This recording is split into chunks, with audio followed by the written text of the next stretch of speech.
여러분 안녕하십니까? 성북실버 IT 다람쥐 할머니와 열매 시간입니다. 오늘도 동화 작가이며 구연가인 이기원 선생님을 모시고 성북구 길상사 꽃의 이야기를 듣는 시간을 마련했습니다. 함께 만나보시죠. 선생님 안녕하세요. 네, 안녕하세요. 네. 반갑습니다. 네.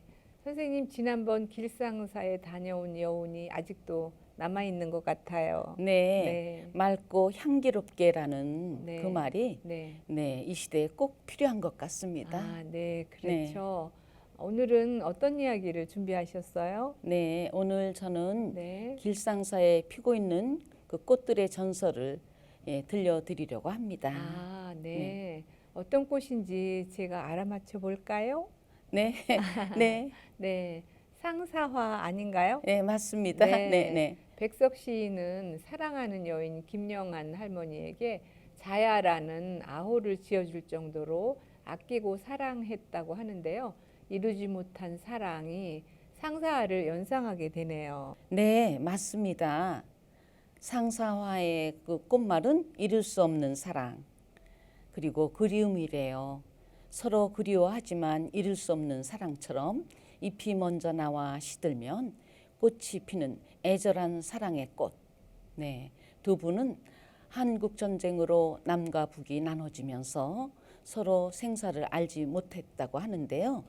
백석은 1996년 북한에서, 김영하는 1999년 남한 길상사에서 돌아가셨다고 하니 가슴이 찡합니다. 네, 그렇죠. 그 길상현 뒤편에는 그 시주 길상화 공덕비가 있다고 합니다. 그 길상화는 길상사 창건 법회 때 법정 스님이 염주와 함께 전해준 법명이라고 하네요. 네, 여기서 백석이 자야를 생각하면서 쓴 시 나와 나타샤와 흰 당나귀를 선생님이 낭송해 주시면 좋겠는데요. 네, 그럴까요? 네. 나와 나타샤와 흰 당나귀. 가난한 내가 아름다운 나타샤를 사랑해서 오늘 밤은 푹푹 눈이 내린다. 나타샤를 사랑하고 눈은 푹푹 날리고 나는 혼자 쓸쓸히 앉아 소주를 마신다. 소주를 마시며 생각한다. 나타샤와 나는 눈이 푹푹 쌓이는 밤 흰 당나귀를 타고 산골로 가자. 출출이 우는 깊은 산골로 가 마가리에 살자. 눈은 푹푹 나리고 나는 나타사를 생각하고 나타사가 아니올 리 없다. 언제 벌써 내 속에 고조고니와 이야기한다. 산골로 가는 것은 세상한테 지는 것이 아니다.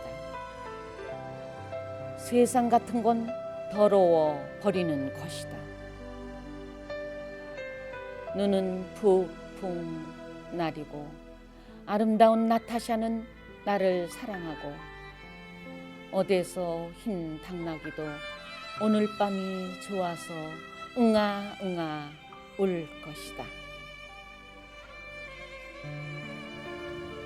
이 시만 봐도 두 분의 사랑이 얼마나 애절했는지, 시인 한 여인을 얼마나 사랑했는지 한 편의 흑백 영화 같지 않아요? 네, 그렇죠, 선생님.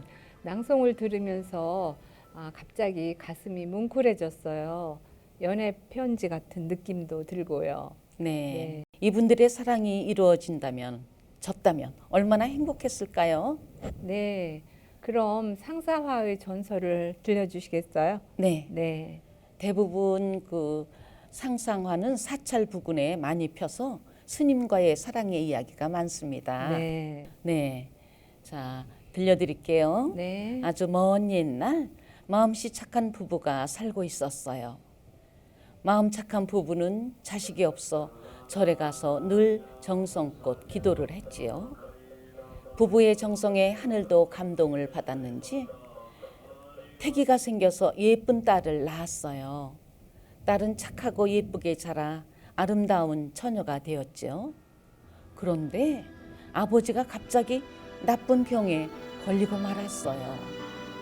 얘야, 내가 시집 가는 걸 보고 가야 할 텐데, 아이고. 아버지가 돌아가시자 딸은 아버지의 극락왕생을 위해서 깊은 절에 가서 100일 동안 탑돌이를 시작했어요. 딸이 기도를 위해 머물던 절에는 젊은 스님이 계셨는데 그 스님이 어느 날 저녁 노을빛 고운 하늘 아래서 탑돌이를 하는 아리따운 처녀를 보고 마음을 뺏기고 말았어요. 또 어느 날은 갑자기 비가 내려 비를 맞으면서 탑돌이를 하는 처녀의 아름다운 모습을 보고 가슴 뛰는 연모를 하게 되었지요. 그때부터 스님은 마음에 병이 생겨서 시름시름 앓기 시작했대요. 예. 그런데 100일 기도가 끝나자 딸은 집으로 돌아왔지요. 그러나 말도 못하고 앓던 그 스님은 그만 죽고 말았대요. 노 스님이 불쌍히 여겨서 그를 양지 바른 곳에 묻어주었죠. 이듬해 스님 무덤에서 이름 모를 잎이 자랐어요. 그리고 그 잎이 지고 난 다음에 꽃대가 올라와서 아름다운 꽃이 피었어요. 그 뒤 사람들은 젊은 스님의 못다한 사랑이 한이 되어 피어난 꽃이라고 해서 상사화라고 불렀답니다. 네, 너무 슬프죠? 네. 예. 그 상사화의 꽃은 말려서 그 물감으로 뿌리는 즙을 내어서 탱화를 그릴 때 칠하면 빛깔이 곱고 조미슬지 않는다는 말을 들었어요. 네네. 색깔이 변하지 않아서 절에서도 많이 쓰고 그 활용한다고 하던데요. 네네. 네. 그럼 야생화 중에서 어떤 꽃 이야기를 준비하셨나요? 다음에는? 네. 오늘 그 법정 스님이 계셨던 진영각에 뜰에서 본 노란 꽃이 있었어요. 네, 네. 예, 그것이 노란 달맞이 꽃인지 또 애기똥풀인지 아니면 피나물 꽃인지 몰라도 오늘은 달맞이 꽃 그 전설을 이야기로 들려드릴게요. 네, 네. 네. 자, 그리스 신화 속의 이야기입니다. 옛날 어느 호숫가에 요정들이 살고 있었어요. 요정들은 하늘의 별들을 사랑했지요. 네. 자, 그런데 모든 요정들은 하늘의 별을 사랑했는데 다른 요정과는 달리 달을 사랑하는 요정이 있었어요. 네. 별을 사랑하는 요정들이 별자리를 보면서 그 전설을 이야기하고 은하수를 보며 노래를 부를 때 달을 사모하는 요정은요. 네. 신경질이 났어요. 화가 났어요. 별들이 다 없어지면 내가 좋아하는 달님이 밤하늘을 다 독차지할 텐데 신경질 나. 그때 별을 사모하는 요정들이 깜짝 놀라서 말했어요. 예, 그게 무슨 소리니? 너 그게 정말이야? 너 빨리 사과해. 그러나 달을 사모하는 요정은 들은 척도 안 했어요. 별들이 다 뭐야? 별을 사랑하는 요정들이 제우스에게 달려가서 고자질을 했어요. 뭐라고? 별들이 없어졌으면 좋겠다고? 제우스는 화가 났어요. 그래서 달을 사랑하는 요정을 달도 별도 없는 아주 컴컴한 곳으로 추방을 해버렸죠. 쫓겨난 것은 참을 수 있었지만 달을 볼 수 없다는 것은 너무나 슬펐어요. 그래서 요정은 날마다 눈물을 흘리며 달을 그리워하고 기다렸지요. 달의 신은 자기를 사랑하던 요정이 멀리 추방되었다는 그런 말을 듣고 그 요정을 찾아서 떠났어요. 예, 아무리 찾아다녀도 제우스가 방해를 했기 때문에 그 요정을 찾을 수 없었지요. 한편 달을 사모하던 요정은 어느 호숫가에 가서 애타게 달을 기다리가 그만 지쳐서 죽고 말았어요. 달의 신이 요정을 찾았을 때 이미 싸늘한 시체였지요. 아, 가엾은 것. 나를 사모한 것이 무슨 죄냐? 달의 여신은 요정을 안고 슬피 울며 양지 바른 곳에 묻어주었어요. 하늘에서 그 모습을 지켜보고 있던 제우스는 내가 좀 지나쳤나 보다 하면서 죽은 요정의 넋을 꽃으로 변하게 해주었대요. 내가 사모하는 달님을 밤새도록 만나도록 하여라. 이 꽃이 달맞이 꽃이에요. 꽃말은 기다림과 사모입니다. 달맞이 꽃은 저녁에 꽃을 피우기 시작해서 밤에 떠오르는 달을 맞이한다는 의미의 꽃이지요. 밤이면 만나는 사모하는 달님과 그 달님의 그 요정, 달님을 사모했던 요정은 어떤 이야기를 나눌까요? 네.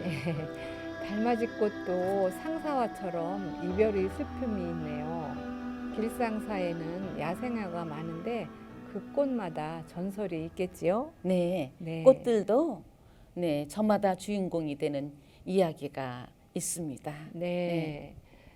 그럼 다음 시간에 또 들려주시기 바랍니다. 네. 네, 재미있는 시간 잘 들었습니다. 오늘은 성북구 길상사내에서 만났던 꽃들의 전설을 들어보았습니다. 오늘 준비한 순서는 여기까지입니다. 이상으로 성북실버 IT 다람쥐 할머니와 열매 시간을 모두 마칩니다. 지금까지 진행의 김자인이었습니다. 함께 해주신 여러분 고맙습니다.